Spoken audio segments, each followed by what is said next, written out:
Hello and welcome to Loppy Loves. If you haven't been here before, my name is Lauren and on this channel I talk about my life as an immigrant living in Iceland.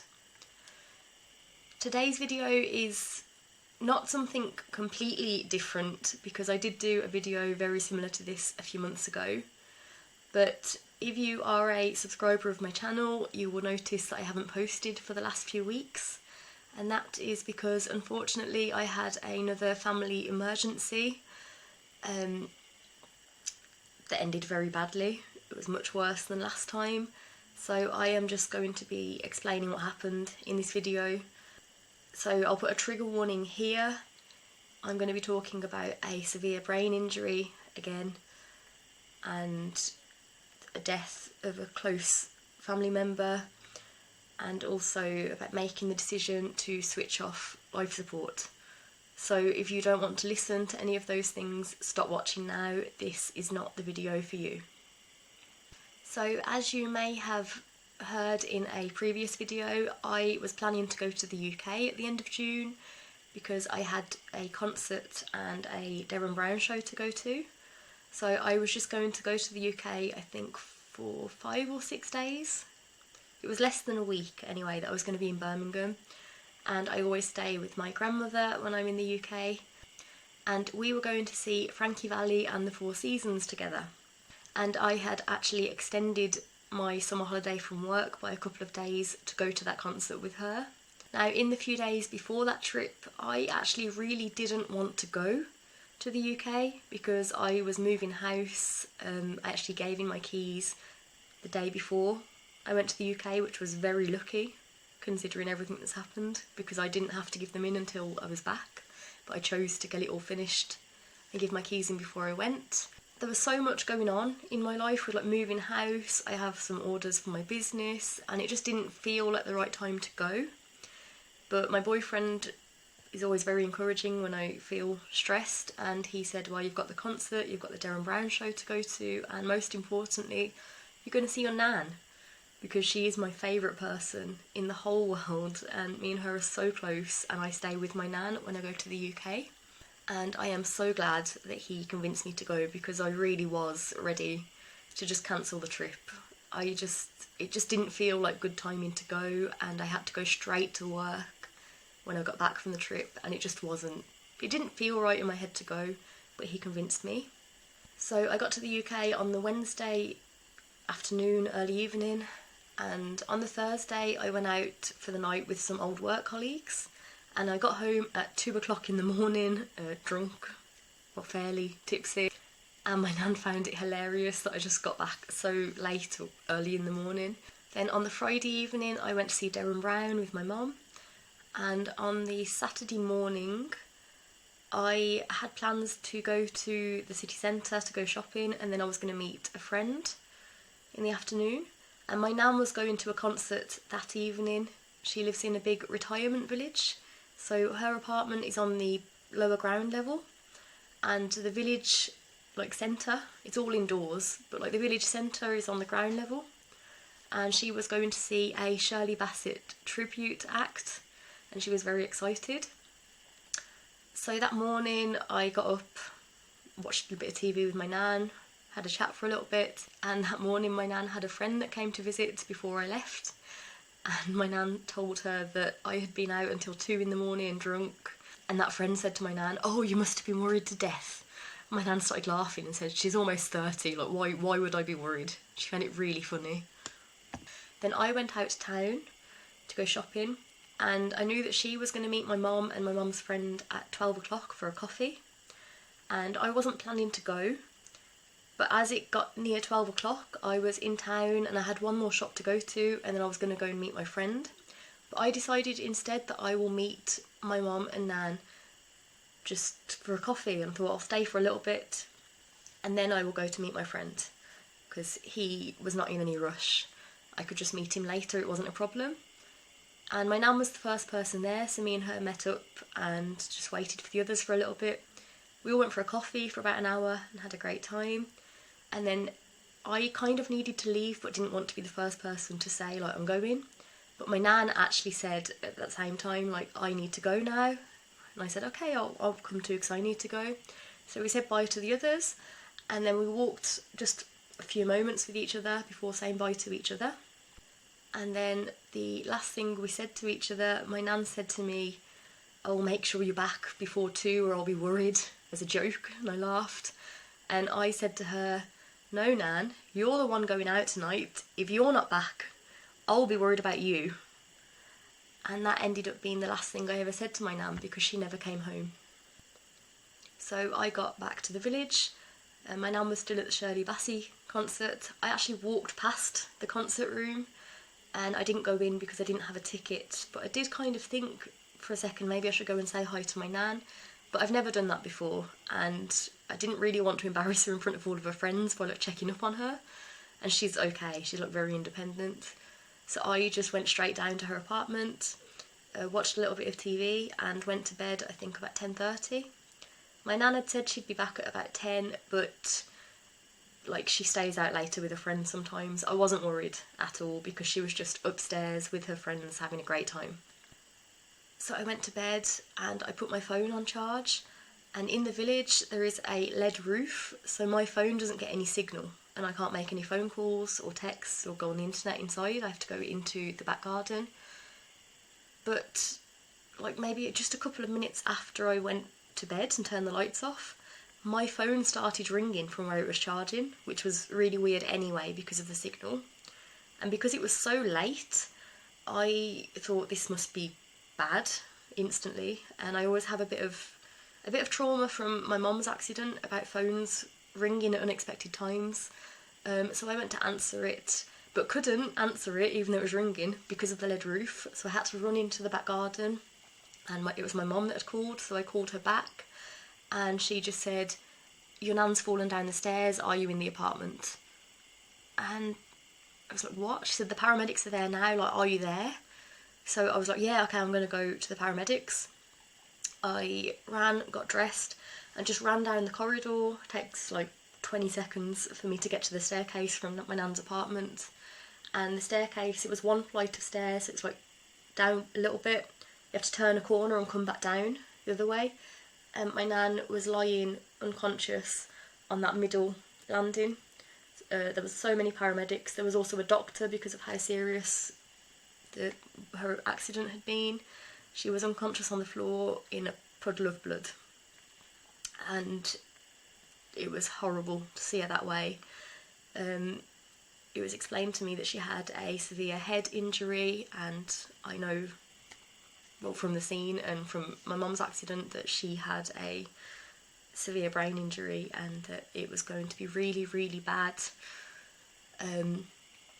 So the doctor and those paramedics were great, but there was one paramedic, it was the only woman at the scene, who was terrible. I have put in a complaint about this woman. She actually wasn't doing anything really to help because there were so many people. She was mostly talking to me and getting information from me, but she was just so rude, so horrible, and she was trying to make like a story about my nan being an alcoholic because she had like a bottle of wine with some dregs of wine left in the bottom from it. Just because, well, what I told her at the time and what my nan's friends who were at the concert confirmed the next day was that they all shared a bottle of wine and they take it in turns to take the leftovers home after the events, and it was just my nan's turn to take it home that night. So this paramedic was trying to spin a story that my nan had drank like a whole bottle of wine and then collapsed because she was drunk, and that's not what happened.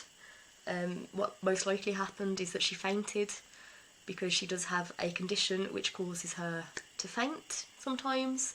So we think that she just passed out when she was coming down the stairs, and it's kind of almost been confirmed to us because someone saw her leaving the concert and said that she stumbled a little bit, but not in a drunk way. He just said that she kind of lost her footing a little bit, which she does before she's going to faint.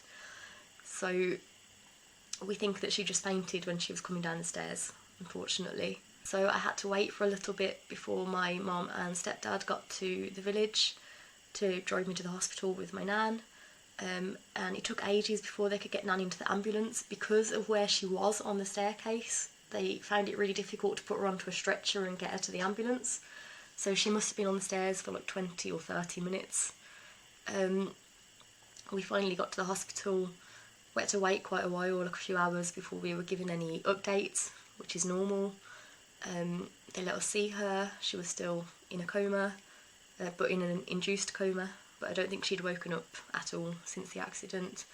And we were told that she had a severe brain injury, but she was stable and it could have been worse, but they just had to monitor through the night. So the next day we went to the hospital and the doctor had said that unfortunately she got a lot worse overnight and the bleed had spread, it hadn't stopped. And because of her age, she was 82, they couldn't operate because the cut-off is 80 years old. But my nan was incredibly fit, incredibly healthy. She's only ever been in hospital once in her life to have a thyroid operation. Very independent. No one believed that she was in her 80s. Like, she was so healthy, so sprightly, so full of energy. So it was just a huge shock what happened, because she had a lot of life left in her, and I think that if she hadn't had this accident, she would have had at least another good 10 independent years of happy, healthy years, because her mother also lived to be almost 98. She was 2 weeks off her 98th birthday when she passed away, and we think my nan would have had a really long life as well. I personally always thought she'd make it to 100 at least.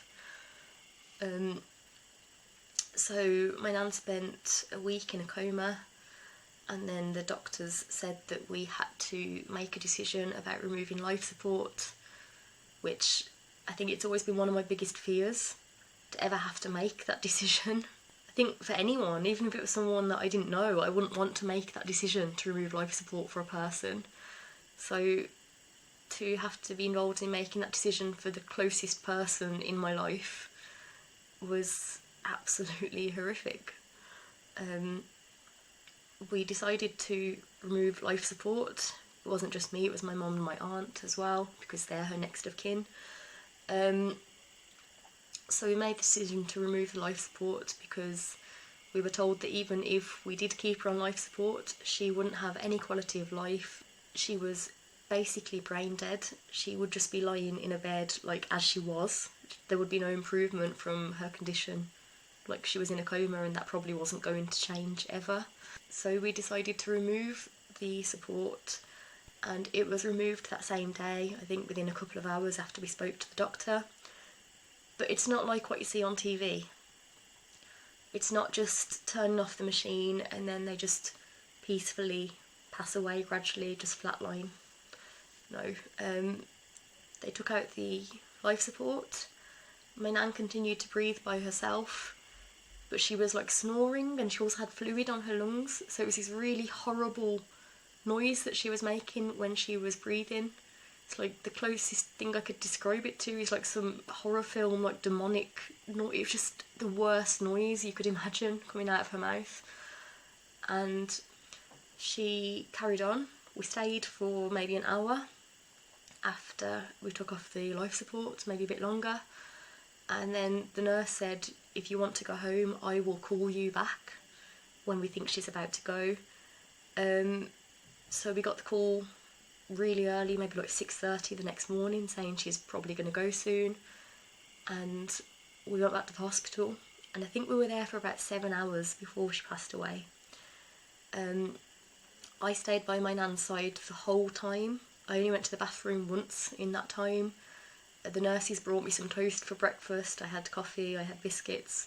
My mum and my aunt were coming in and out and going to the canteen and coming back, going out, coming back. But I did not want to leave my nan's side. So I was there the whole time. And I think in the last hour, she did stop breathing for over a minute, and I was like, okay, she's gone. But then she took a huge gasp in again, and that happened quite a few times within the last hour until she took her final breath. And I was holding her hand when she did, and all three of us were there.